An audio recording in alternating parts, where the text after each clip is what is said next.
kiganiro ntahiriza nirakoze Ange Negrita uno munsi twasohotse studio twagiye kwa Dr Prophet of Jesus Joshua agiye kutuganirira byinshi kuri we muri entertainment iyo yahozemo ibyo ukuntu yakijije abishingira intahe muze kuwumvitira byinshi kandi muze kuhakura impanuro nyinshi atubwira ngo mbega ndagahende byose yaza kubituganirira muze kubana natwe mwarahezagirwa.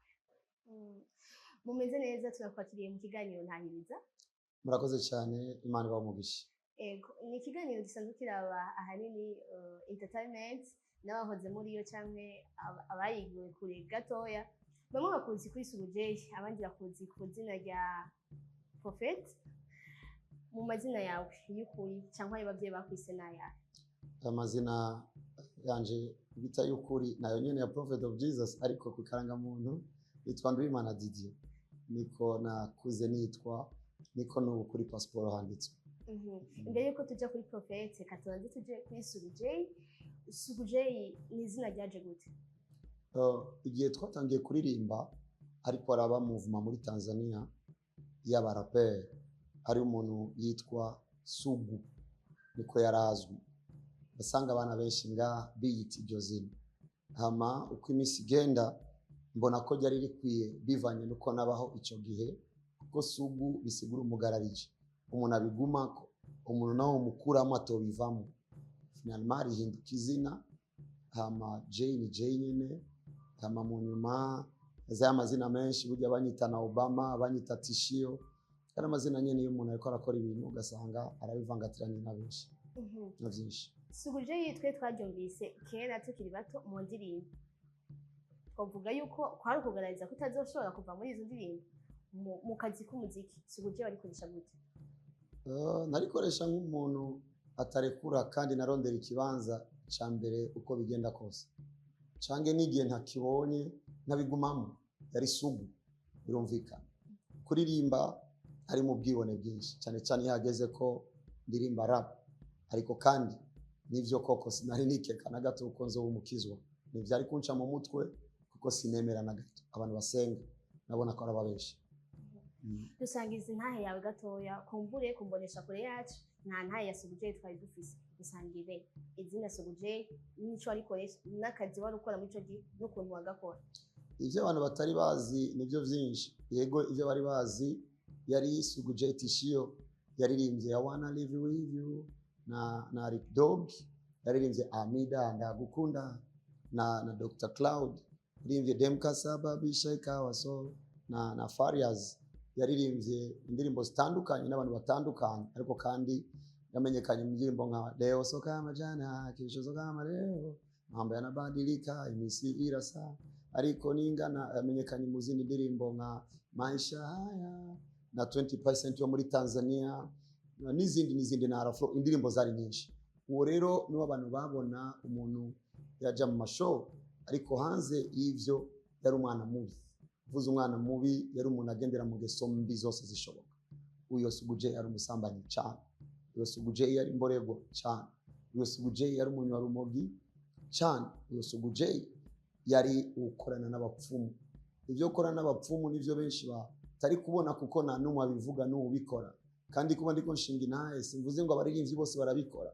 Mvuze intahe yanje ko je nabikoze. Abandi nibakizwa bazovuga izabo ariko je narabigendeyemo. Nibuka ko mu gihe twakira ibintu by'amasinema niho nahuye cyane n'umuntu yitwa Mahoro Juma.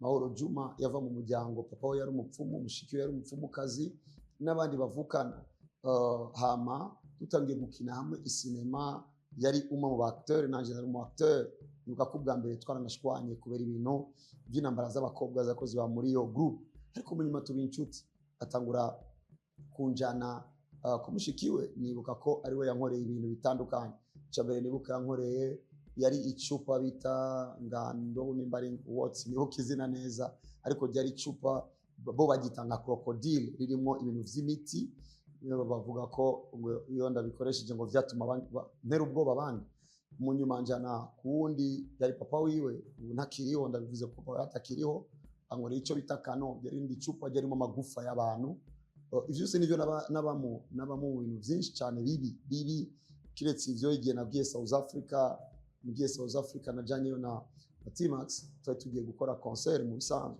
hama nibuka tuvuye Durban tugiye Cape Town bigenda neza ko mukuva Cape Town tugaruka Durban ngarukayo ngwaye ku buryo no guhaguruka vyakunda nari tellement faible hama umukobwa umwe ntakiriho umukobwa n'umukobwa twagendanye twamenyanye hariya aje kundaba asanga no guhaguruka simpaguruka nibuka ko yaciye anjana ku mama umwe umupfumukazi muri South Africa sinshimye kumuvuga izina kuko aracariho kandi singomba ko peut-être mangamira uwundi kuko ejo yokizwa azokwivugira gusa izina cyangwa na M hama tugiye kuri uwo mupfumukazi nibuka ko we yanjanye ku makaburi kumva za South Africa saa 8 z'ijoro kugira ngo ashobore kunkonekta n'ivyo bitatu by'abapfuye yarakora ibintu byinshi cyane bibi tutorinda kuvugira nga ibindi binuka iyo ndavyibutse bishimira Imana kubw'ubuntu bwayo uyo rero niwe suguje abantu batari bazi kuko bari bazi nusora indirimbo nazivuze uboneka ko yaririmbye indirimbo uyu munsi ukora spectacle nakoze ama spectacle menshi ari Bujumbura mu ntara nka zose z'igihugu Bukavu mu Rwanda Kenya so twarazunguruka atandukanye na South Africa wahumvise naje gukizwa ndiko nditegura kujya gukora anima spectacle hanze kuko nari merese gukora album ya videos nakijijwe nk'umuntu akobititse nahevye umuziki nk'umuntu icogiye nafise video nziza atanumwe yarafise nga kuko abantu benshi bibaza ko abantu bava mu bintu kubera ko bananiwe je nari ngeze mu mwanya rero wo kubishobora kuko nari mvuye gukora album ya video South Africa zimwe nazo babonye ariko video yose muri izo yari mu rwego international duhereye ma festival tugiye muri ama proud nayikoreye kuri meme image na Cross aho yakoreye video yiwe haboneka Table Mountain ya iri South Africa zari video ziri hejuru na kijwe rero zitarasohoka mucamake Imana yashimye ku ngirira ubuntu nanje ngirira ubuntu bwo kwizera niyo suguje mu ncamake concert ni jam ego muratubwiye yuko mwagendeye na cyane mu bapfumu bega nimba atari banga mwaba mugiye kugira ngo cyane mwemego cyangwa hari ikindi kintu cyabatuma mugendayo iyo umuntu afite indoto akeneye hashika ikintu cyose cyoza kimwereka ko kizomushikana mu ndoto arashoboye kukijyamo cyane yadafise Imana ufise Imana akagira indoto arazi ko Imana yamushikana icyo gihe by'abapfumu nabitangiye kubera ko nibo bandonde bambwira ngo igituma nariko ndatera imbere ngo abandi barandoza siziko vyumva nibuka ko mbere umufumu yansavye ko ndamuha inkoko ndamuha buji ndamuha inazi nanje atavyo nari mfise nibuka ko ari we yabinguriye umva nimba umupfumu harageze ahangurira ibintu kugira ngo nkorere umuti nibo bankwegeye hari mu ncamake yari inyungu yo kubona ko notera imbere nkuko bari babimbwiye nashaka yuko mboneka ari je mu wa mbere kuruta abandi so iyo si vy'imbeshere birazwi ko iyo si abantu bo mwisi muri football barabikora abantu barabikora sivuze nk'ubu bavuga ariko niko kuri abantu barabikora iyo abantu badafise Imana icyo cyo cyose baragikora nimba umuntu yonyura urumogi kugira ngo ntagire isoni kugira ngo umuhaye umuti kugira ngo atere imbere reka kunywa ego turabandanya byagenze gute kugira ngo mushore mubandanye musora indirimbo muri kumwe na Big Fizzo byagenze gute indirimbo yanyu yitwa gute Big Fizzo twahuriye mu Rwanda ico gihe nariko ndakora indi album iyo ndirimbo yitwa Kissa Dem ni imwe mu ndirimbo nziza yumvirije nigeze ikora video ariko yarumvirije dem kasaba bishaka so yarumvirije n'abantu benshi ko ari gukorana ko twarabaririmbyi hama doje gukora iyo ndirimbo byinshi tubana tuganira mu bindi kirese kurumva ko ubu ari ahandi nanje ndahandi nditeze kumwakirino kuko je sinzogaruka hari je nigishoboka bo birashoboka ko bazima kuko je ndi munyisho ego uri munyisho hama ubuzima bwa Sugujey bwace bubandanya gute inyuma iyo album inyuma yo kuja mu bapfumu inyuma yo kuja mu bintu byose baje kutuganya ubuzima bwanyu bwace bubandanya gute uba jetani ni shetani nyene ivyo mu mwijima n'ivyo mu mwijima ari igihe shitani ashoboye kuguha umuriyoni n'ukuboko kw'iburyo akawukwaka n'ukuboko kw'ibubamfu kugira ngo akwemezeshe izindi condition birumvikana ko umunsi navyinjiyemo ari ibintu nibagije ko mbonye ko ari vyiza ariko uko natera intambwe niko vyankwegera habi kuko atangura kuba ivyumviro by'uko notanga nabo tuvukana ibintu nari ndimo vyari bigoye cyane sigura ngo hari akantu kasa nakaboneka ariko umuntu wese abona iciza giturutse mu zitari y'Imana kimukwegera handi habi haruta ubwa mbere tugiye ni wasohotse indimo nka Amida ndagukunda benshi barazimenye mbona ko ndiko ndamenyekana uwumve rero igihe cyose rero numva ko namenyekanye nkabona biragabanutse gato naca kugaruka rero niyo yari kibazo kuko harageze ku mupfumukazi umwe ansaba yuko no mufasha kugira ngo dukorane twakoranye gute no mupfumukazi urabizi ko twebwe mu bakizwa twebwe twirukana abadayimoni mu izina rya Yesu kuko Yesu ni izina rihambaye rikomeye rishoboye kwirukana dayimoni ariko bo mu bapfumu n'abapfumukazi idayimoni bazisohora par négociation kuko mu bapfumu barasohora idayimoni bakayivishaka isavye imene bakayimene isavye inkoko atanga inkoko ariyo maraso ariko rero ari ibyo sanga ari abadayimoni b'ikizungu nibo twakorana ko n'uwo mudamu wasanga mu gusohoka bagomba kuja muri boîte tubanezereze bizwe ngo n'umuntu yatewe na dayimoni nibuka uwo mukobwa afise dayimoni yitwa Surian ari umuzimu yitwa Surian ariko witwa umuzungu igihe wamutera waramukubitukana mugwaza abariko baramuvura rero mu bapfumu bagomba ko yasaba ngo kugira ngo atekare bagende bamunezereze umupfumukazi rero ni je nategeza kucyanda mu twarira uwo mukobwa muri boîte kuko je nari inzwi kandi abadayimoni bari compliqué iyo binjiye urabona ukuntu bakuba aperturba bazana induru azanye induru muri boîte je nari umuntu azwi yacha bisaba yuko je urumva ko bandeka kuko babona ko nisuguje asanzwe azwi ego muvuze mwako muko mutubwira ibintu bikomeye cyane kandi n'amabanga antuka benshi batazi mushatse kuvuga ko muri boîte hinjira abantu batandukanye muri boîte hinjira abantu batandukanye sindiko ngora contre publicité ya boîte kuko nabo ni batumira abantu muri shengero ndiko mvuga ivyo nabayemo kandi sindi ngagira ngo office boîte ndamubuze gufungura abakiriya biwe nabahisemo kuja mu vyiwe ariko ukuri nuko ukuri habaho vyinshi kuko ni mwijoro je kiretse aho kuvyanje ari abantu nasenge usanga abadayimoni batwara muri boîte reka ndagushirira naye igihe kimwe twari muri boîte sinayivuga izina muri iyo boîte twari twicaye mu gakwan kuko nategezwa kwicara ku ruhande kugezaho iyo dayimoni za kumudugiramo mu mutwe twako turanywa ama monster biyeri je nakunda kunywa zibiri carimwe gutya hama mukanya iyo dayimoni yinje ikira kure ibiyeri vyose kuko yari umuzungu arakeneye amarura zatuzanira amarura nibuka ko twinjiye kuri piste duko dutambana nayo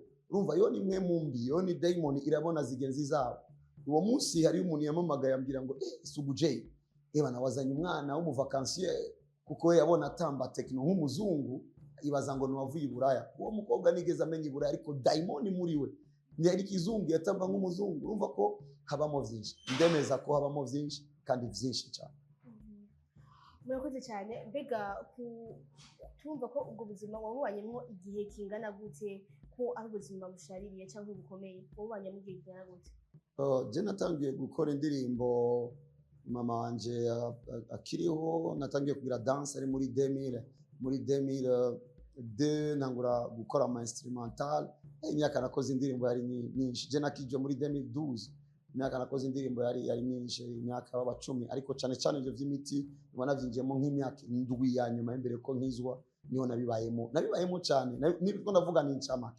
cyane ko ndi umukozi w'Imana ari ibindi bintu uvuga ngo ninabivuga noba ndiko ndatera n'inyota umuntu umwe avuga ngo hakomfa gutya reka ndemfire hiyo ariko vy'ukuri nabaye mu bintu byinshi biri potopoto ivyo bintu ni bibi n'umuruho na numwe yakoresha itanigeze kugira amahirwe benshi nibabemerera kuvyara reka ndababwire igihe nari South Africa ndiko nkorana n'uwo mudamu naramubwiye none ko bandoze kandi dukorana n'abandi bagenzi banyu ngomba kuduga aho batazonkorako arambwira ngo ivyo ngoma ndakubwire vyogorana ambwira icambere nuko ni wemera wokoresha ibi kuko yambwiye yambwira we Ransona akoresha ibi ambwira uwundi sinovuga amazina bose uwundi ajyamana na mama wiwe kugira ngo ashoboye kuja kuri show uwundi abaho nk'umusazi kugira ngo niyaja kuri spectacle abandi bantu bamufane nk'abasazi ndiko mvuga abo hanze abo muri Amerika barivugira Kanye West barivugiye ko bari bagurishije ame yabo birazwi ko isi y'umwijima ihari sindiko mvuga ngaha gutya kugira ngo peut-être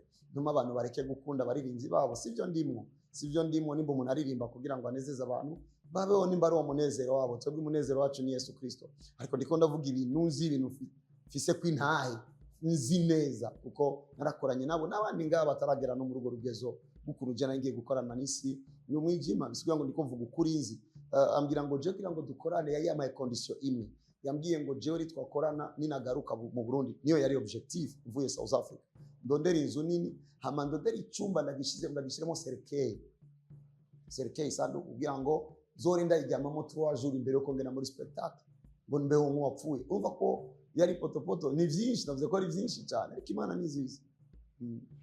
Imana ni nziza. Imyaka 7 uri mu miti byagenze gute ngo kugira wigobotore wumve ko ushobora gukira? Byagenze gute urugendo rwawe rwo kuva muri ibyo bintu? Hariya nibavayo ugomba kuvayo wenyine urapfa. Baza Kanumba nikora ko utazakoronga umwanya wo kubaza ikiganiro byaraheze. Hariya nibavayo intaya ya Kanumba iri clear. Kanumba agomba kuvayo mu pastor, video zirahari aramubwira ihane. Kanumba biranka kugeza hapfa, bica kugwa kurujya mukobwa ngo amukubise icupa kuko barondera igituma umuntu yopfa. Baza ni benshi bapfuye, yisi yaratakajemo benshi cyane. Tanzania movement yabo igiye ko baraduga kubera ko benshi binjiye mu miti atabwenge. Waruye liste y'abapfuye wona babara. Tuvuze muri Amerika ko ariho bonyene bivugira iyo bavuyeyo. Urabona ko iyo barenza amakondisiyo bapfa. Alors kwikurayo nivyo ari kunkundira. Ica mbere nabi bamo ndabikunda. Nari kubivamo gute kandi je ko biranezeza jewe. Sasa uko niko kuri. Size ngance vuga ngo naravyanka. Nivyo nari ndimwe, nibwo bwari buzima bwanje. Ica kabiri narapinga abaporoti, sinzi gituma nabantu. Birashoboka ko shetani yarazi ko umunsi umwe nzokizwa azibire kugira ngo ako kajyo nikaboneke. Je nabwira abakizwa ngo naba escrow, nababwira ngo iyo bariko baravuga mu ndimi bavuga amazina y'abakinyi b'umupira ngo rigobere song. Byari bigoranye ko umuntu w'umukizwa aza kumbwira ubutumwa. Je naragiriwe ubuntu. Nari ngiye Bukavu, nari ngiye kurondera isoko y'indirimbo kuko nari nzi kino cha promotion. Ujya kurondera isoko y'indirimbo nagomba ko zijya ndirimbo nasoye South Africa zimenyekana ku mateleviziyo hariya, bikunde yuko naho nyene no hagurikiriza indirimbo. Nibuka ko mu mwanya wo guhaguruka nico gihe nari mfise iyo cupa irimo amagufa y'abantu, ngomba kwitwara ndavuga ko ngiye gufata urugendo kuko agatima k'umuntu kaguma mu muntu nayo ari mu biki. Ubwo ninagiye isanganya nkapfana n'iyi cupa ncanja sizi ko vyumva ubwo bwari ubwoba. Ndavuga reka ndayireke noneho ngende. Suko gusa ari nigiye nagiye mu ndege, indege igize turbulence gutya ndavuga iyi ndege igomba kugwa ngo nije nazanye shetani muri no ndege. Sizi ko vyumva mutima w'umuntu akoba nikabura. Ico gihe rero ndayisize canja Bukavu nari ngiye kurondera muri twa Kianza, twari tuzinanye. Yigeze gukora spectacle yantumiye. Iyo spectacle yateguye Iko Aruna nagiyeho na Shani Queen, right? N'abandi baririmbyi tugiye gukora spectacle ico gihe Bukavu. Ngiye rero jewe kurondera uwo muntu narizi ko aza kumfasha nje ku ma TV, ariko uwo mugabo witwa Kianza asanzwe akijijwe. Yarafise studio ya production, akora indirimbo za gospel na profane, ariko kandi yarategura ama spectacle. Je cyo nari mundere uwo mwanya sijaga kiza, nagomba ko atwara indirimbo ku bajournaliste bazinanye nabo, tugire promo kugira ngo rineza gusora albunga ngene ndayisore na Bukavu mbone ko no dandaza ku madolari. Amangezeyo arambwira ngo madame we si yari yagiye Goma, afise mudamu yitwa Bora, acambwira hakugenda kurondera ama hotel tugende turare mu cyumba kiri hafi ya studio kuko Bukavu amatara yaracikagurika kenshi kugira ngo mu ijoro dukora indirimbo. Iyo niyo ari objective. Ariko ijoro rya mbere tujya muri ico cyumba candarota indoto. Muri iyo ndoto mbona ndiko nkurikira ujya mugabo, mbona ni kuri spectacle muri show kuri podium, mbona ni kuri podium ariko mbona umengo ibintu nibiko bigenda neza. Ca mbona hafi yanje ari imbeba no nibo bamfa ari imbeba. Ca mbona haraje umuco, yari indoto ariko haje umuco ijya mbeba ziratakara. Ca mbona abantu baratangiye kunezerwa bicaye batekanye. Ca mbwira umuntu umwe ni Imana ihinduye ubuzima bw'umuntu na numwe yo busubiza hasi. Yari indoto kamen. Ndavyuka ca ndavuga izi ndoto z'abaporoti zivuye. Ca ngenda hanze nk'umuntu agiye muri toilette, ngarutse nashikiye gufukama no kurira no kwihana. Je n'ubu sindatahura kuko birengeye cyane. Jewe nibuka ko nari mfise iPhone 3 muri ico gihe, nandikamo ni data mbabarira, Yesu ndakwakiriye, mpemu yera nyohora. Kubera ikino kwandika amajambo nkayo, nakuriye muri Catholic narinzi yuko ariyo data, ariyo Yesu Kristo, ariyo na mpemu yera. Mmeje kuvuga ayo majambo ntagira kugira ubwoba, ariko mu mutima ndavuga ivyo navuze ndavyumva. Umengo ari izindi nkomezi zindusha inkomezi ko zimwegera muri hamujya mugabo Kianza mu gitondo ategerezwa kuja gukora ahantu filme kuko yari umuproducteur. Turiko turajya ndambwira siga ngaha kuko nibutse ko ari umuntu nigeze kubona tugendera muhira, yari umuntu w'umukizwa kandi nariza haba. Ca ngenda kumuraba ndabwira uwo muntu jewe nakijijwe nsengera sensubira inyuma, ariko sinametrize iyo ndiko ndavuga. Abwa kadusenge turasenga ku mugoroba, canganira n'ijya Kianza. Ijya Kianza arambwira ngo naje ariko ndikeka yo kugendera mu bintu bimboke. Je sirumva ko yategezwa kumbwira bimwe muri ivyo. turafata umwanya turasenga, niko turi mu nzu ye tuko turasenga, ndamuraba nyene kuko umva na birebire narizi sivyo gufunga amaso, narakuraba uriko urasenga uri mu hiki, I don't know what you are doing. Camva hiyo ndagaruka, twaba mu Kibenga, tugiye mu Kibenga shitse muri icambere bya cupa niryo nagiye kunyegeza, byari bifise condition yuko umuntu arikorako atari jewe ryari kumwica. Nanje rero ndagarutse maze kuba nkumengo na agence, ndariterura ndanyegeza inyuma y'akazu kinuma, nariteruranye ibihuzu ndagishira nyuma y'akazu kinuma mwijoro, ibintu biraniga ijoro ryose. Kameme naca ntekereza ngavuga biraniga n'ubundi bitegezwa kunyica ko umengo ndiko ndabivangira ivyabo, sisi ko wumva territoire narindimo. Hama nibuka ko nabwiye petite sœur tuba mu Kibenga, nabwira ngo kwanza nabanje kwandikira beau-frère wanje asanzwe ari umupastori wa Église Parole de la Foi, ndamwandikira ndambwira jewe nagomba tuvugane, aca nyishura message midi yuko afise inama n'abapastori tutaza kubonana tubonane kuwa mbere. Nanje ndiko ndibaza rino joro ryo za kuryama gute, bijya bitibe biraza kuniga ibintu biniga na geometriza. Hama mu ijoro ngifise ubwo bwoba turaganira na petite sœur asanzwe ari umuprofesseur muri université, ariko ico gihe nibwo bwatangure kwigisha. Ndabimubwiye acambira ngo hajya hepfo ari ishengero, ryari ishengero ryiza rya Plein Evangile. Ndavuga okay kanje ko tuba muri Kibenga lac, candagendayo mu gitondo, ariko mu joro mvuga byasubiye kuniga. Mu gitondo ndazindukira kuri église, nibuka ko ngeze kuri église naraba indani nkibaza je no kwinjira nga yari muri prière matinale, abantu bambaye amatisi, ico gihe ntiyari yagezweho, izi yari yagezweho ibihuzu binini na 05, nibaza bino bintu navyo zoshobora by'abaporoti.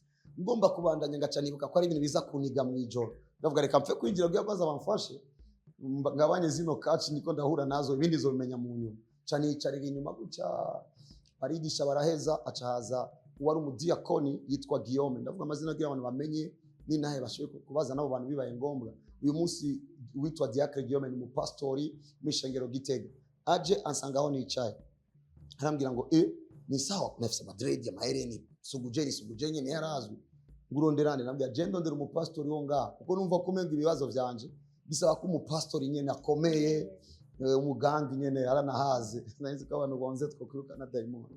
Na acambwira ngo okay tujane, acanjana kwa apotre kuko apotre yaraba mu Kibenga, apotre wa Plein Evangile, birangora kumuvuga izina kuko yandeze mu ntango y'agakiza.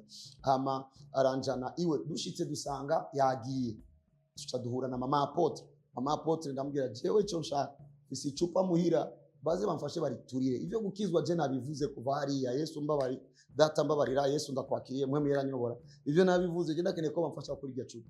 Narizi ko acahaguruka nyene nk'umumama wabo, acambwira ngo jana n'uyu yari wo Diacre Guillaume, nundi yari umukobwa yitwa Yvonne, ariko uyu munsi n'umumama mwiza amaze kuba kugwiwe. Cyo turajana rero, tujanye objectif kuri jewe kwari guturira iryo cupa, ibindi ndabimenye mu nyuma. Dushitse icupa riri ndabereka aho riri ko Jesna ari kuri korako, abakizwa rabazi bubaho kicari cyo cyose batarinze kubaza kuko bazi ico bafise indani muri bo.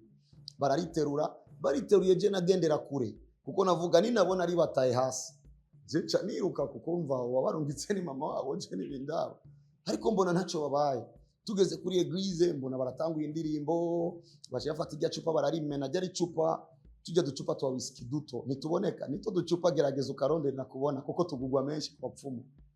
Yes, kagacupa rero ako gacupa kari karimo igiti, ukabura ukuntu ucinjiyemo, ufate usanga igiti mu icupa utaza ucinjiyemo. Hama hariho rero n'amagufa y'abantu bashira kwigufa iparti imbere n'inyuma kugira ngo amavuta ari muri yo cupa ari abareho n'isi. Amagufa y'abantu bakora ku makaburi, amagufa yakura he? Iyi si urayumva, amagufa yakura he? Ko atagurishwa ku isoko, ni catastrophe. Bararimena barimenye, je urumva barituriye, naguma mfise ubwoba bya bindi twakoze tubona karashika. Narizi ko muri ujya munsi shitana avuga bonye ntakibaye, ndavuga kume vyankangira ubusa, ca ndagenda mwijoro vyaranize, apana za zindi kaje zo mu ntanga biraniga, ariko mba natekanye ndavuga nini navyuka nzoba mvyutse, binipfuye nzoba mvuye kuko nije nabicokoje bino bintu biranigagura mu gitondo mvyutse ndushe, ndavuga nimba je vyanize gutya bajya baturiye ajya amacupa nibaza ko bapfuye nta kabuza. Mu gitondo cangendayo ngiye mu ishengero ndababona, umva ndi ku ruhande sinavuga, ngavuga bano bantu ko ari bazima. Mu nyuma kilte iheze ya prayer matinal, nayo mpamvu je nakunda cyane prayer matinal. Ndababaza mwaraye neza, nambya twaraye neza, nabya niba mwaraye neza musigurire je ijoro ryose ibintu vyanize ntaswe gupfa. Babwira nugira ubwo bajya vyaraheze, wowe uvuga gusa Yesu bo Yesu sinari ndamuzi muri urwo rugezo bari bamuziko, nca ndataha mwijoro kandi ndyamye biraza kuniga, biriko biraniga nca nibuka ko ari abantu bambwiye ngo mvuge Yesu, nca ndavuga Yesu, nca mbona ndavyutse. Ijoro ryose sinasinziriye naguma mvuga Yesu Yesu Yesu Yesu Yesu. Bon, nibaza ko ariho na relation yanje na Yesu yabaye nini, kurumva ko n'iryo joro ryonyene ryari ryoroshe. Nuko byari bimeze. Ego mwatubwiye urugendo rwanyu uko byageze kugira mwakire umwami Yesu, mbega après y'iryo cupa byaciye bigenda gute? Après y'ukunigwa ubuzima bwaciye bubandanya gute? Icambere no Yesu bwa mbere urumva ko yamaye agakiza nk'ukwiye kure. Icya kabiri uwo Yesu mugize relation nawe iri personnel, ibintu biranize izina ryiwe nibyo navuze ndatabaha. Cyategezwa gukurikirana uko nategezwa kumenya uwo Yesu neza. Ndi no mu bantu iyo ninjiye mu kintu ndaciga kugeza ku munota hanyuma. Iyo ninjiye mu bintu negeza kubimenya à la profondeur. Nidashima Imana kuba yarangize gutyo. Uwo Yesu rero niyo relation yaciye ikurikira. Sinasiba prière matinale nimwe. Sinasiba amasengesho yo kuwa kabiri, basenga kuwa kabiri mu gitondo, nta n'umunsi n'umwe nasiba. Sinasiba inyigisho zo kuwa gatandatu, ndiko mvuga ma programme yari ataya abandi bantu, kuko abandi bose bagenda kwa Mungu bakagenda no muri louange na adoration. Je naba ma programme yose ya eglise hamanangura gukunda uwo mwami, gukunda Yesu, gukunda ijambo. Nibuka umunsi umwe turi muri eglise, apotre abwira uyo diacre Guillaume, arambwira ngo uyu muntu uzomukurikirana.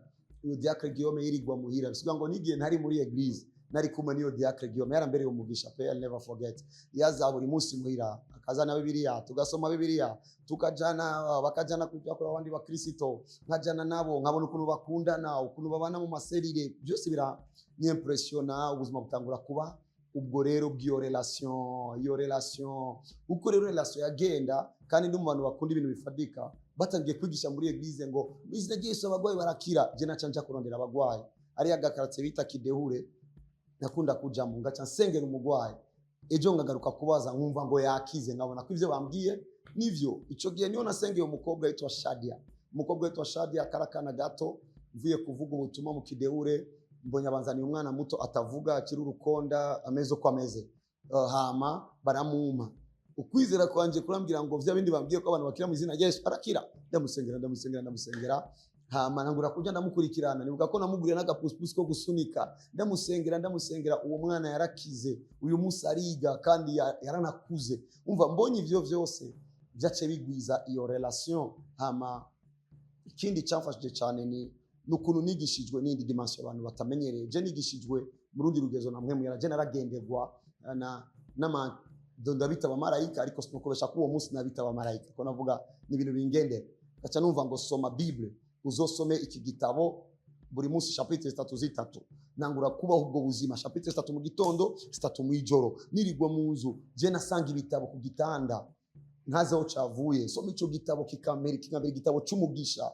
Je narajanwa kenshi cyane, njyamye nkabona ndajanywe iyo twita ijuru, ndajanywe mbonye y'abamarayika. Nangura kuba ubuzima buri sinzi kuvyumva, kugezaho hamwe natangura kugira ubwoba ko nagenda gusiguza ujya muntu. Ivyo nabonye nibiki kumengo ndiko ndabona ibi, nabonye ndi kumwe na Yesu, mbona ko arambwira ngo ibi bizogenda uko. Ni ibintu vyinshi ntakunda kuvuga ubu, kuko nizera ko yabinyeretse kugira ngo angire ico yangize, kuko byari bikwiye ko shoboye kugira confidence mu byo nkora. Igituma rero ndanafise n'ivyo. Ubwo rero ubuzima butangura kuba gutyo, nangura rero kugenda nkora ibikorane ku ma groupe biblique. Objectif ko ari ugushinga intahe, kuko intahe yanje nk'ukuyumva benshi baguma kuyumviriza. Hama mbanda nje shinga intahe, ndaduga nangura gushira ijambo mu ntahe, kugeza aho nageze uyu munsi aho nigisha ijambo ngashira intahe mu ijambo.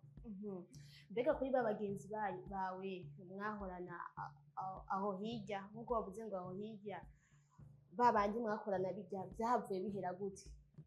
Wabiyambuye gute? Warababwiye uwo Yesu wakiri? Umwe yaba hafi cyane ari Max, Imana imugirire neza, aravyibuka kuko yaba hafi. Igihe cyose najya mu ishengero najya kumuhitana, tukajana mu ishengero, bica ngombwa kwa nkwepa. Abwira abantu nimuhura na Suguje azobatwara muri eglise, kuko twabana hafi na hafi turi mu Kibenga. Niwe umwe. Abandi experience yari yo kuntuka. Suguje yananiwe, yakubititse, umuziki wa munaniye, rero yirukiye mu bakizwa. Niyo yari story. Hama kindi n'umwanya wanje waciye utakarira mu bakizwa muri groupe biblique, mu groupe biblique kwigisha mu maserire, nirirwa kuri eglise ngira ikiganza ciza cyane ku mu apotre wa plein evangile, yarankunda je nagenda muzi iwe ngasangirirayo n'abana biwe tugasangira nawe ku meza imwe. Nukuri Imana izomugirire neza, ndanamukunda pe. Urumva ubwo buzima bwatumye tutagira iyo contact ndende. Hama hacagaruka rero contact z'ubu aho je namaze kuba ico ndi bitagishoboka ko mpindurwa n'umuntu, nabo bari ico bari, nizera ko umunsi umwe nzobahindura kuko ndifuza ko bahura na Kristo, ariko kandi batarahura nawe ariyo bishi dusangiye kuba Barundi, dusangiye kuba abantu. I just love them. Ubu rero duhuye turaganira, turatwenga, bibaye ngombwa tugasangira agafana like that. Ubuzima nyene bw'umurundi n'undi mugenzi we, ariko bibaye ngombwa akambaza ikibazo ndafise inyishu nyinshi uyu munsi kubera umuco ndimo. Ego ndegeze gutembera ushobore gushinga ministry yawe. Arico kintu cya mbere kigoye gushinga ministry, kuko umuntu wese yashinze ministry yarananiwe. I tell you, umuntu wese yagerageje gushinga ministry si wotiki. Abantu nibo bambere bagoye gukurikirana, nibaza cyo gituma n'Imana yinyegeje. Bisigura ngo atari Imana ivyishingiye, it's a problem. Icya mbere sinemera na gato. Nigihe nariko mvuga ubutumwa nabwira abantu my eglise reka babikora babikore, je ngo mbabwira abantu ubutumwa bakizwe. Uko rero vyagenze nuko ntangiye kuvuga ubutumwa bitangura kuba ngombwa ko ngenda n'abantu babiri batatu mu bantu mwigishije ubutumwa bwiza. Kubera iki? Kuko nsengera abantu bakagwa. Byasaba ko ngenda n'abantu basama abantu, kubera ko nsenga nkakura abadayimoni mu bantu. Bisaba yuko mu mwanya uyu yakora kugwamo dayimoni mbandanye nsengera abandi bantu, umugwi utangura kuba munini. Abajene batangura kujya kubwira abapastori babo, bateguye igikorane cy'ugwaruka ngo dutumire umujene yitwa Didier Joshua, niko banyita ico gihe. Gacanja mu bikorane, abapastori batangura kumbonera ngaho, batangura kuntumira mu bikorane ruguru. Umugwi utangura kwaguka. Umugwi wagutse tavuga okay, reka dutangure gukoranira hamwe, dusenge imbere ko tujya mu bikogwa. Tutangura gusengera muhira. Sengeye muhira tuba benshi, tuvuga reka turondera ahantu tuzora dukoranira kugira ngo n'abandi basi bariko barakenera kubona ubushobozi bw'Imana duhure kuwa kane tugende mashengero kwa Mungu. Tucatangura guhura kuwa kane kuri Eucalyptus iri inyuma ya Berbe. Twagiye turi nka 20 personnes. Petite sœur azana chorale yo muri Sagesse Université uwo munsi wo kugurura, ariko mu gihe cy'amezi make twari turanze abantu wisa. Ababanyi batangura kuvuga muraturenza induru. Okay? Tugira iki? Turimukira mu Kigobe turuzura kandi sale. Mu nyuma niho nibuka ko nakunda kubwira abo turi kumwe jeje vishengere tubirekera abaporoti babitangiye kera wabikore, ariko Imana iguhamagaye irakuruta inkomezi. Nakura kumva uwo muhamagaro wo gushinga igikorwa. Nibuka ko n'umunsi nabwiye abantu ivy'igikorwa, narababwiye nti je numva ko Imana impamagariye kuba gukora ishengero. Abantu bafite amashengero yabo mugende mu mashengero yanyu kuko yari ministeri. Ku buryo kilte ya mbere turi abantu batarenga 10. Hama ababanyi baraza bavuga ngo utu tuntu 10 tuturenze induru, ariko je narinzi igicapo nabonye. Hama mu gihe kigufi tubi ibihumbi by'abantu kugeza aho tugeze uyu munsi. Imana ishigwe hejuru. Ego murakoze. Bega kuri ministeri mwana rosaho mukorera ahiwanyu gite bimeze gute? Turashimira Imana, twamaze guhura n'ibintu byinshi. Nta muntu n'umahera hejuru, umuntu wese ahera hasi. Cyo gituma je ntahura umuntu akorera mu matete nimba koko afite indoto ko azogira igorofa, ariko mbabazwa n'umuntu akorera mu matete agomba kuyagumamo. Ariko rero umuntu wese atangurira hasi. Twatanguriye kuri Salle Le Safiri ari muri quartier 7 mu Ngagara, tuyiriha 400,000 ku kwezi, tukora kwa Mungu no kwa kane. Hama dusaba yuko atakindi cyo wakoregwa tuwafate hose. Turaduza turiya 2 millions. Hama iyo parcelle twari dufite icyifuzo cyo kuyigura, ariko nivyakunze. Uwayiguze arafite umuresponsable aratubera umwana mubi. Atubera umwana mubi kuko gomba ko turi miliyoni 6 ngo amashengero afite amafaranga, kuko banafite igicapo kitari cyo ku mashengero. Ariko Imana ishiguye hejuru kuba batatu turakoneza. Imana izobandanye ibikora. Amacha tuvangaho tuja muri quartier D nagiye kubera iki? Quartier 7 to tumaze kuba benshi cyane ku buryo ibikorane byinshi cyo bikorera muri Ozone Diplomatique.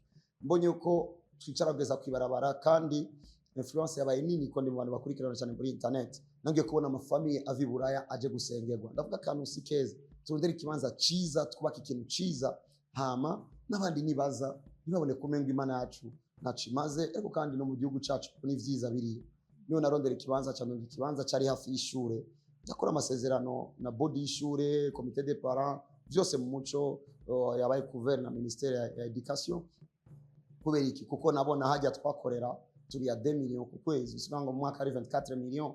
So ndiyumvira ngo nimba twori ya 24 millions turonse kibanza kinini tukakiriha naho kiri vide tukakiriha 600,000 usika ngo myaka 10 yari kuba menshi ari kuba 60 millions donc naho twokubaka na 150 millions ikiba 210 millions cyo kimena 240 millions hari yandi umuntu akora igiharuro n'ingoga cyo turonga ico kibanza ndafata amadeni y'ivyuma kumitwa babakuru ivyuma birenga 59 millions sizi kuni yabimaye itoze miracle turakora ivyo bintu amamonyuma aho hantu twashoboye kubana tubakorera nta byinshi twabivuga kuko ukuri kuzi bene uko kandi ari amakuru atari ngombwa kutuma tuyasubirako na cange tuyavuga ari ibintu dusigira akahise kuko byaje kudukomeza twebwe urumva hamaze kugagwa aho hantu byabaye ngombwa ko dutangura kuriha ujya muntu nibuka ko yaje andondera ambwira ngo ya mafaranga ndambwira jewe nuza kunsanga no ba representer ba eglise ariko ni jewe Imana yahaye no vision reka rero kwishyuza eglise kura kwideni ryose ubyandike kuri jewe nibuka ko nagurishije ibintu nibuka ko nabwiye madame tuvaho twabaheza tugende tubana kuzuye make kugira ngo ndihe ayo mafaranga Imana igirira ubuntu hamwe n'abandi bana bavyumvise ibyo ndimo baraza barashigikira turagera ku mafaranga menshi pe ariko hasigaye nka 8 millions numva appel nari muri biro hejuru numva appel ya parquet allo ni Ndwimana Didiego ni Joshua mushaka twagomba tukubwiye ko bakwitwariye ndatwenga ndavuga je nta muntu numwe dufitaniye dose ndumuntu akunda kwibera amahoro uwo nitwara wese yabambeshe ndumuntu abana amahoro n'abantu bose ndatwenga vuga atwenga ari umuntu yakwitwariye ndavuga inde acambwira ngo n'umuntu ngo mfitaniye ideni ndavuga yakubwiye ko namurishe 51 millions kubera umutima mwiza kuko nari kurekana namwe yari ku sinari ndimo yari kwitwarira eglise Jane bari no kumbona muri yo time sizi kuvyumva ariko sinkunda ko Imana itukwa ndamusigurira uwo mugabo avuga okay gerageza rero mubi heze ndambwira damaraje chambira madama agende madama jayo Imana yagizagire uyo mu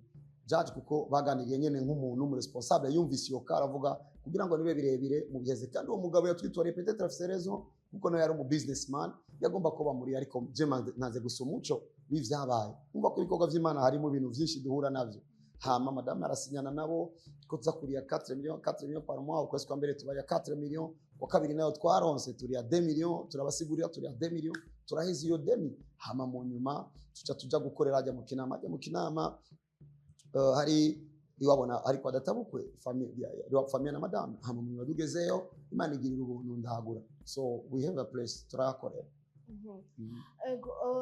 narifise ikibazo harageze igihe wumvise Professor Joshua umva umuntu abona umuntu ashurirwa ntihageze igihe ukumva yuko ubaye jeune canke umva ko bikubangamiye mu gihe abantu bagufata yuko novuga nk'ikigwamana je shaka ngende tuvugane na Joshua mugire ivyo wanje numva yuko ntihageze igihe kuva ko ubaye jeune experience nari mfise kuri izo ngabire y'imyaka myinshi yari gutuma mba jeune kuko ndazi yo ministere na role yayo ncamake abantu bafite ibicapo bitandukanye kuvyo bita umuvugishwa kera mu isezerano rya kera yarashobora kuba n'umwami atwara ihanga ry'Imana nka Musa umuvugishwa muri parti kurikira y'abami yari umukonseye w'abami ariko kandi yari umuntu abera amaso abantu kugira ngo babwire icyo Imana iravuga umuvugishwa igihe ca Yesu Kristo ni umuntu ajejwe gutanga comfort gukomeza guhanura no kwigisha birimo bano rero kubera igicapo c'ico bazi kumuvugishwa basanga ikibazanye nico ariko nangora nimba Imana yashimye ko umuntu abona hama umuntu akaza mugasenga Imana ikerekana ikintu nangora ahubwo byaransunitse gusa gukora kuko benshi baza ngo kumuvugishwa nikora gusa ko waraye ukarota ni ibintu ni nk'ubu wewe Imana yaguhaye kubona urambona Imana yaguhaye kubona urabona bino ikintu cyose uhindukiye ko urashoboye kukibona ariko rero ari igituma ubona ni igituma ko nico washimye kugira iki guhindukira ukabona icyo ushaka kubona kuri je nivyanje na kuko nico nahamagariwe gusa mbabazwa ni umuntu adafise umutima wo gukizwa mu kubirondera ariko umuntu aje akavuga ndafise ikibazo mukozi Imana nsengera ukamufata amaboko ukacubona ukavuga okay ndabonye mu ndoto kanaka wahuye n'ikintu okay ariko kugira ngo ejo ntutegwe izere Yesu Kristo kuri jewe n'amahoro nibwo buzima ariko rero umuntu aje gusomera ngo ni business akava ko mubwira ibi upomu ndakuze ndumunyabwenge mbonye uwo mutima simvuga ca ndamuraba nanje ngamubwira okay Imana ishigweje kandi nabonye katari impamvu yo kuvuga watubwiye neza yuko utakunda ibintu by'abakizo ariko kandi hari n'abantu batemera koko ko hariho abantu batanga ibimazi cyangwa filmation ishobora kubihari kuri wowe wababwiriye abantu bemera ko filmation ibaho batemera ibaho ino sirimo vyinshi nibuka igihe kimwe ndi Gomatch umwaka canke imyaka ibiri gutyo umugabo umwe yari umutunzi ariko kugira ngo afungure vyasaba yuko asuka imfungurwa hasi akarira hasi nk'imbwa birabaho gusa sivyo mukwiye kwizera birabaho ariko n'ubucafu ubwinjiramo wese yikwegera ushoboye kubonamo imodoka ushoboye kubonamo ikintu ariko n'urupfu babihunge sino nta hantu umuntu kwa jayo alors si je wambere mvuze ko bibayo kubibaho kuko shetani ariho kandi Bible iravuga ko ariho nimba ariho afise systeme ziwe rero n'amashengero yo to du secte rero nka Freemason, Illuminati, Rose Croix, abapfumu, abarozi, abakorana n'amajini ni benshi n'utugwi nkuko n'Imana iriho mutayibona ariko ifise amashengero bijya rero ni nk'amashengero ya shetani mu ncamake birabaho. Reka tugaruke ku byuzuye Minisiteri irakuzi mwatangiye kuja mu byuzuye ryari? Urakoze ikibazo gikomeye. Ivyuzuye narabibwiwe muri 2015 je nariko sengera ahantu mu kibuga nibuka ko ari umumama afise umwana Canada hama umwana we yarahejeje amashure condition nuko yategezwe kugaruka iwabo kubera ko atakazi yarafise uyo mugore acambwira ngo sengera umwana wanje kugira ngo agumeyo uyo mugore yaranzi ko senga kuko yaramaze kubona izimana inkoresha abantu baje kumenya mu nyuma ariko kuva 2013 2014 2015 imana yankoresha ibintu biteye ubwoba 2015 ava 2016 17 nasenga umuntu adawe imisumari imana yankoresha ibintu biteye ubwoba byinshi n'ibindi turekana ngaho uyu mugore rero yaranzi nk'umuntu yamusengeye nk'umuntu azi ambya sengera umwana wiwe hama ngiye gusengera umwana wiwe natangiye gusamana mufasha ronge document cyane umvije ngo ivyo vyabaye cyane ngura kuganizwa rero ibijanye na resetiseti nari ku kibuga nariko sengera mu teremeze nka football ngura kumva ngo uzorukora ibikorano itariki indwi z'ukwezi kw'indwi abantu bazoka mabuzura iyo munsi azogera umunsi ucika umunsi wanje kwisi abantu bazowumenya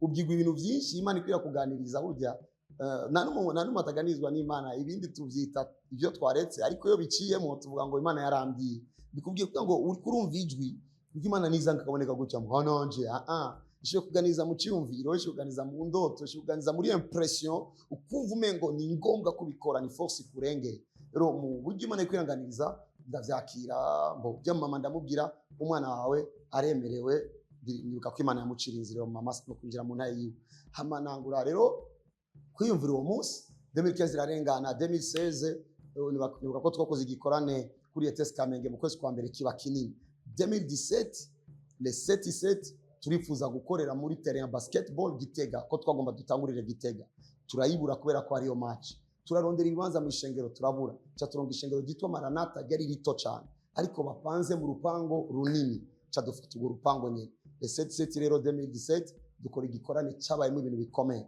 ikintu utazokwibagira n'abantu benshi bakijije icya kabiri n'inyigisho nigishije ku munsi wa gatanu abapastori benshi buzuye bandika ariko ntangiye gusengera abantu baca bazinga amakaye kuko inyigisho nigisha bose meza ko ari izukuri ibitangaza nivyo bibavuruga gato umunsi wa gatandatu cyo nazokwibagira nigiye nari mejeje gukora ntashe mbona moto inyuma yanje kumbe n'umupastori aje kumbwira ngo gabanya ivyo bintu vya muhemu yera kuko ico gene ko ndakora demonstration ziteye ubwoba nibuka ko nabyo umwana w'umukobwa we waragize kontra na kuzimu waranyoye amaraso ngo ego nca namubwira ugomba ya dawe aca dawa amaraso mu bantu uwo munsi abantu bariruka ngo wamugabo atangiye kutudawisha amaraso pasteur rero arankurikira ngo gabanya ivyo bintu vya muhemu yera sishoye kuvyibagira ibintu nk'ivyo kuko muhemu yera niyo tegerezwa gukora nta makuwa Mungu nibuka ko bambujije ngo abo turi kumwe nibagendeye hagati mu bantu kuko bibaza ko ari bo bariko baratembagaza abantu ndabwira equipe yose muhagarare nyuma yanje dusenga abantu bose baratembagara abari bafise aba diamond we deliver people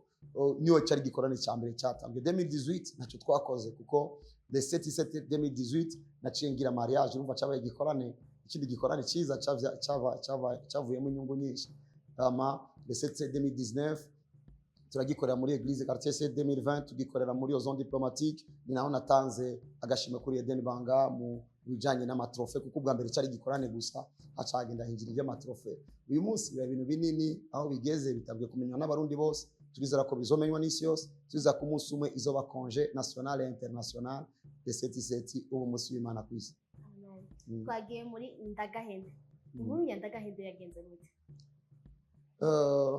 abantu benshi bari muri milieu chrétienne bisaba ko bazora bicara hasi bakiyumvira igihe banyumvise ndiko nakora ibintu. Je ndayizi entertainment.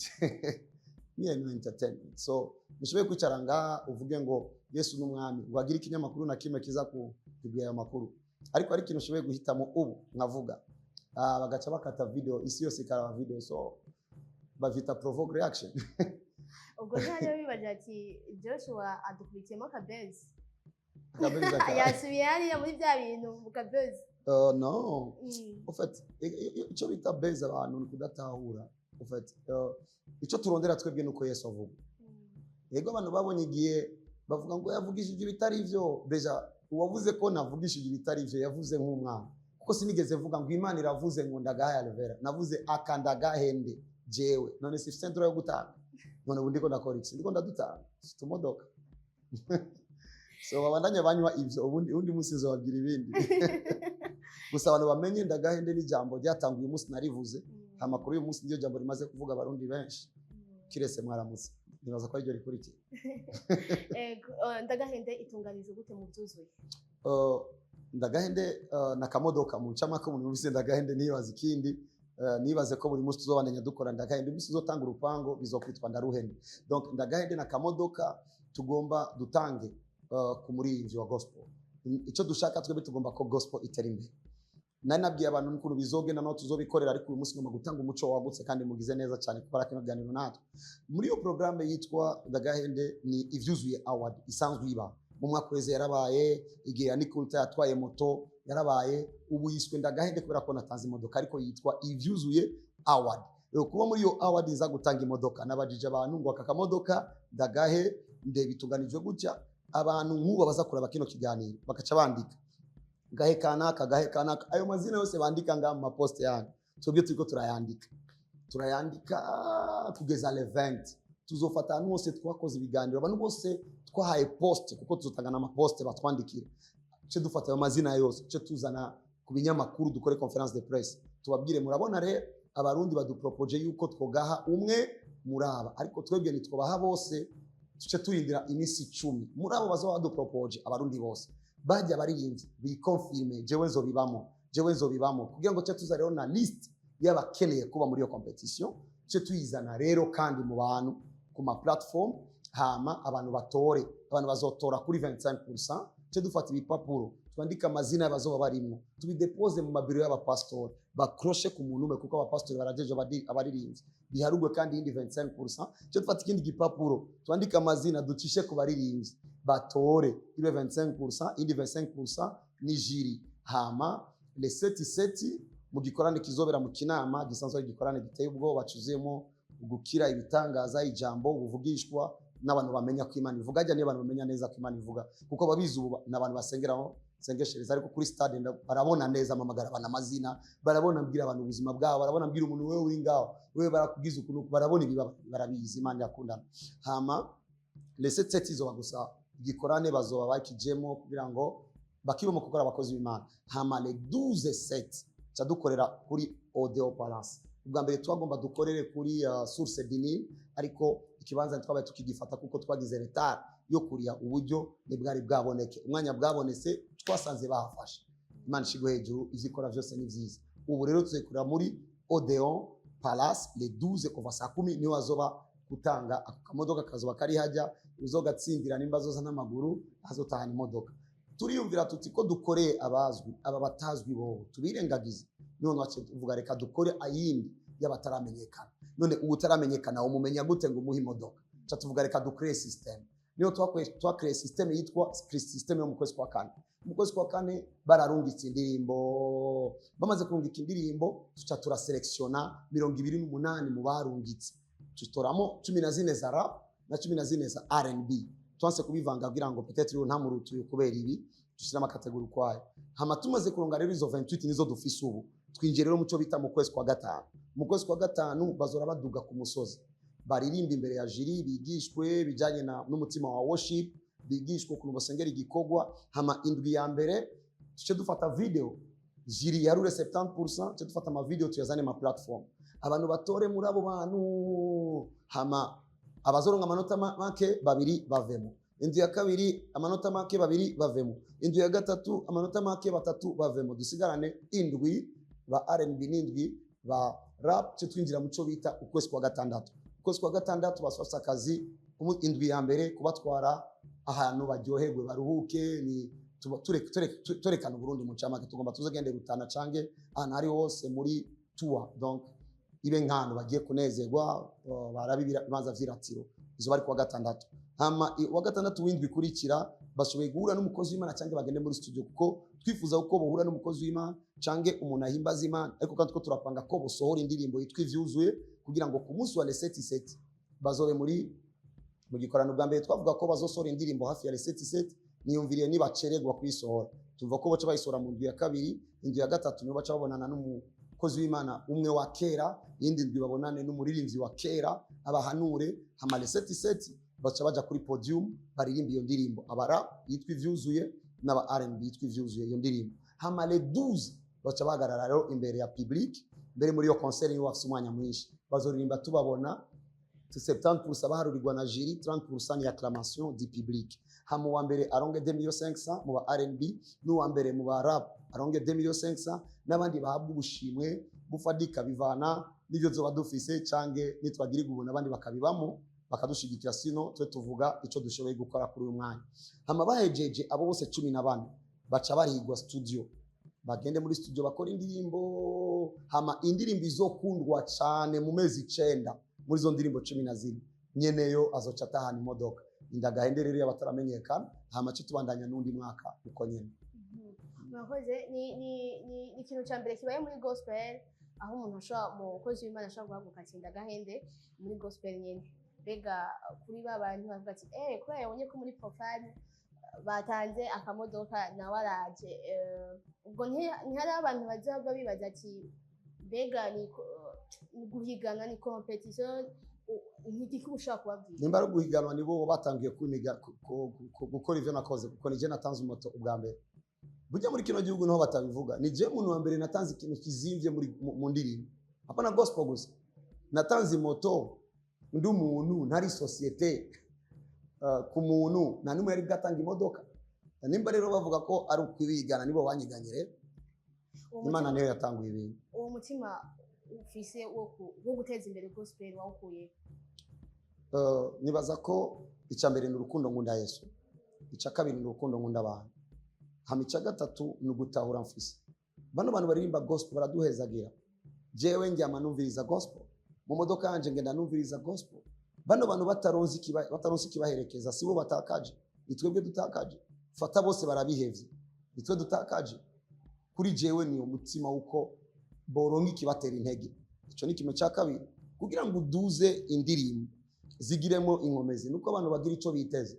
Bagiye kurimba gusa indirimbo bazumve bonyene nibazogira effort, ariko batangiye kumenya ko dutanga amamodoka, tuzotanga n'amaparcelle muri kazoza, dutange n'amazu, bazokora cyane. Niyo bakoze cyane ni bande bahezagiwe n'abakristo. Je rero njejwe ibintu byinshi muco bituma ku mubiri wa Kristo, kubimana yari ama strategy, rero nizo ko ndayikoresha. Nico mu ncamake gushigikira gospel igire power.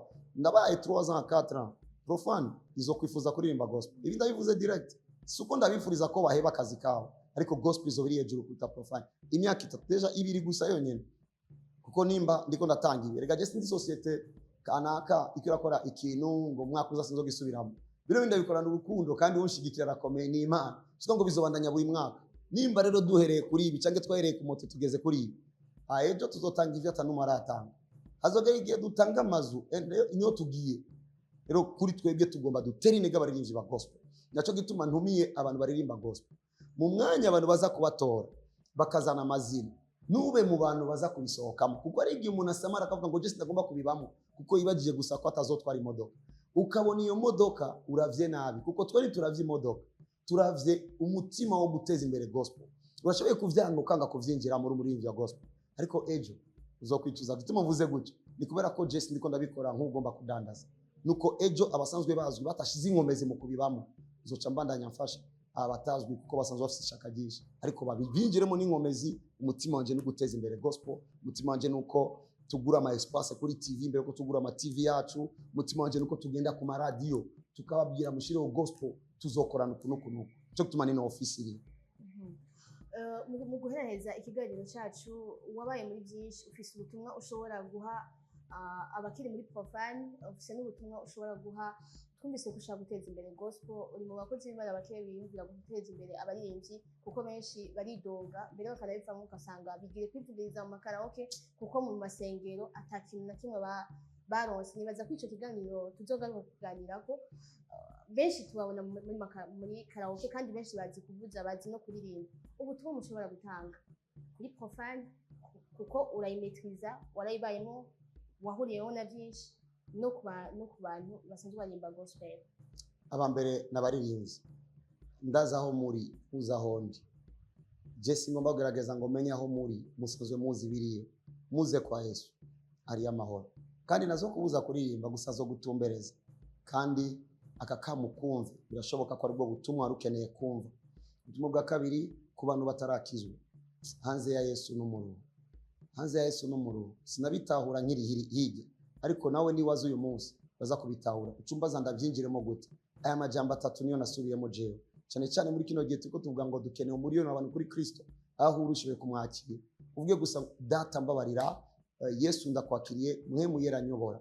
Ayo majambo niyo je navuze, kandi narayasengeye ku buryo nawe niwaheza kuyavuga ibikurikira uzotangarira Imana ko wamaze kuyavuga. Nimba wayavuze, rondera ishengero iryo ari ryo ryose ryizera ko Yesu ari umwami, ryizera ko mwe yaragikora, vugana na pasteur mubwire ngo nakiriye Yesu. Ibikurikira ndazi ko tuzorira mu vyiza. Reka mvugane rero n'abakozi b'Imana bagenzi banje, dushire inkomezi, dushigikire bano bantu. Ndabizi neza ko Imana ari ishoboye kubabeshaho, ariko imiryango Imana itwugururira twibuke kwita yugurura ku bwacu twenyene, yugurura ku bw'intama turongoye no ku bw'abandi dukorana. Abaririmbyi rero si intama gusa turongoye, n'abakozi dukorana, tuhagarana nabo ku gicaniro, dushigikire zino ngabire. Kandi n'abavuga butumwa bakomeye, jewe ubutumwa bwanje bashoboye kubwumva rimwe niba busubiremo, ariko indirimbo irimo ubutumwa bashoboye kuyumva incuro 100.